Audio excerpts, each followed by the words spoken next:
How's it going, and welcome back to building a deep learning framework from scratch. Today we're going to actually pull everything together and work on building up the training portion of the whole workflow.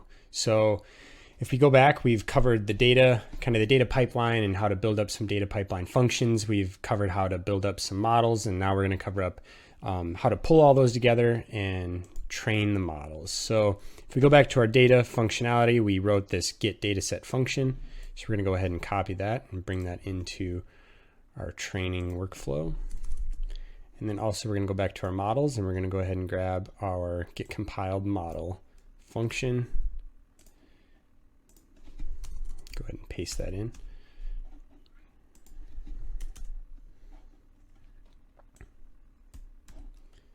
And then we're going to go ahead and import our libraries. So NumPy, Pandas, TensorFlow. And then we're also going to import all of the data functions and then all of the models that we wrote.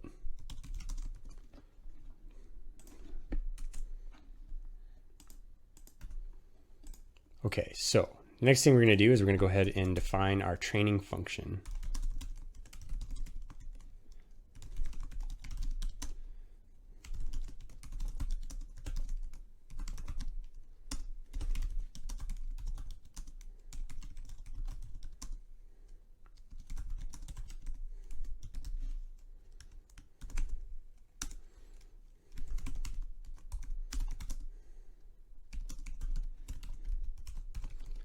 Okay, so we're going to define an output directory. Just for sake of this example, we're going to go ahead and just make that the current working directory. And then, so as input to this function, we're going to need some sort of model. We're going to need our training paths and then our validation paths, right, to our training CSV and then our validation CSV. The number of batches or the batch size, right? So how many samples do we want in each batch? And then we'll have epochs, so the number of epochs we want to run the experiment for, and then our optimizer function, our optimizer algorithm, and then our loss function, and then our metric function. So go ahead, and first thing we're gonna have to do is load the data.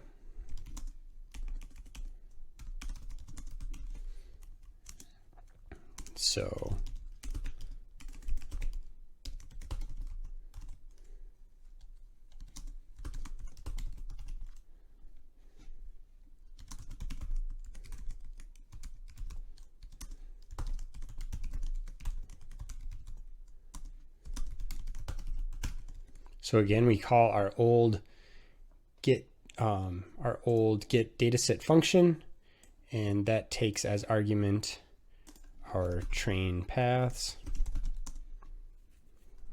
val paths, our batch size, and our epochs. So then what that's going to do is it's going to go ahead and call our load point function to load in our point dataset. And then it'll call the TensorFlow point dataset function we wrote to convert that into a TensorFlow dataset. And then it'll return these parameters. So we'll return the training dataset, the validation dataset, and then our epoch steps. So now that we've done that, the next thing we need to do is we need to get our model. So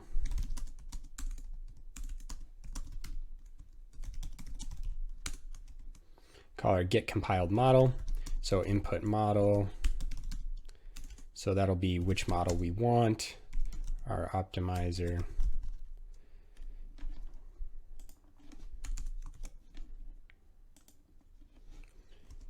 loss, and then our metric.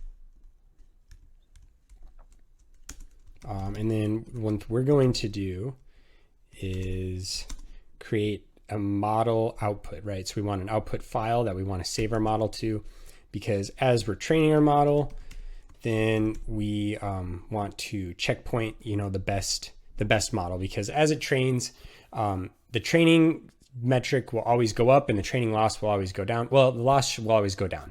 Let me restate that. The training loss will always go down because that's the nature of gradient descent. But the validation loss doesn't always go down. It kind of sometimes will kind of do an up and down kind of motion as it tends to trend with the training loss, as long as you have the whole experiment set up properly and all of your hyperparameters are correct, like such as your learning rate, your batch size, and then your input feature space is representative of your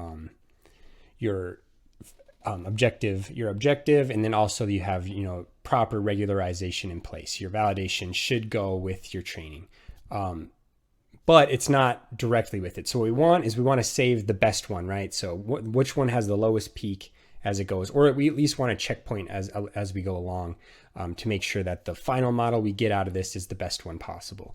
So we're going to go ahead and create an output file.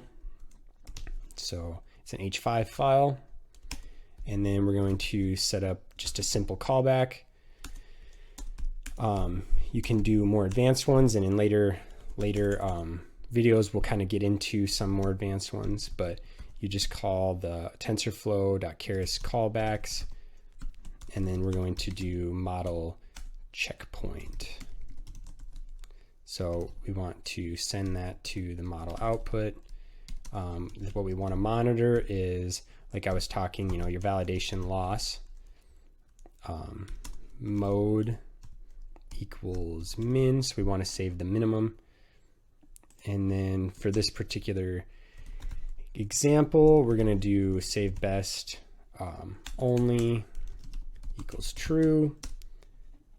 And then for save the weights only, we're going to set that to false, because we want to save the entire model, not just the weights of the model. Okay, so there's our callbacks, just passing one. You can do more. And then now we are going to actually call the model for training. I like to have these little print statements in the code so that as it's running, I can kind of figure out, exactly where I'm at in the script. That way, if I need to do any debugging, it's easy for me to tell like where an error might have occurred. So, okay, we go ahead and call model fit. So when you fit a TensorFlow model, it returns what's called a history object. Which is ends up being a dictionary, and it saves like different information about the training operation and what happened during the training of the model. So we're going to go ahead and pass the train data set. Steps per epoch is equal to steps per epoch. We want epochs equal to epochs. Validation data. So we're actually passing validation data. So we're going to tell it what that is. It's our val data set. Validation steps is equal to val steps per epoch. And then our callbacks is equal to our callbacks. So that calling fit on the model will then train the model, and then like I was saying, the model fit returns a history object. So what we're going to do is then convert that history object into a data frame, and then save those the model training metrics out to a file, out to a CSV file.